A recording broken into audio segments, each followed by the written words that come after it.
Military officials said on Thursday that there is evidence that the nation's military personnel allegedly killed 39 unarmed civilians in Afghanistan, and that 19 current and former soldiers will be referred for potential criminal prosecution.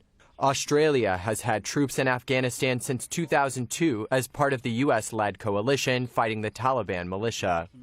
In 2016, Australia launched an inquiry into the conduct of its special forces in Afghanistan between 2005 and 2016, amid allegations by local media focusing on its unlawful killings.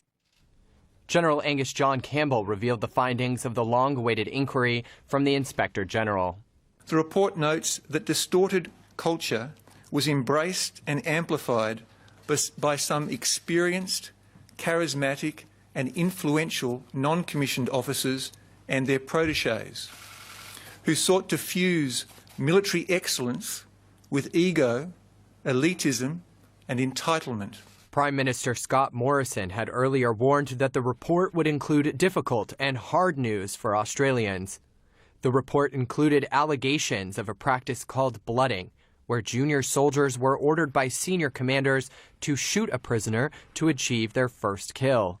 After, those allegedly responsible would stage the scene with foreign weapons or equipment to make the person shot appear as an enemy killed in action. None of the alleged unlawful killings were described as being in the heat of battle.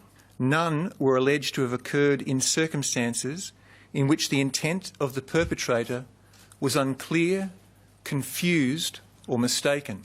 And every person spoken to by the inquiry thoroughly understood the law of armed conflict and the rules of engagement under which they operated. Campbell apologized to Afghanistan and said those suspected of the killings will be referred to a soon-to-be-appointed special investigator, and that local prosecution would negate charges at the International Criminal Court at The Hague. The Australian report recommended Canberra should compensate victims' families even without a successful prosecution.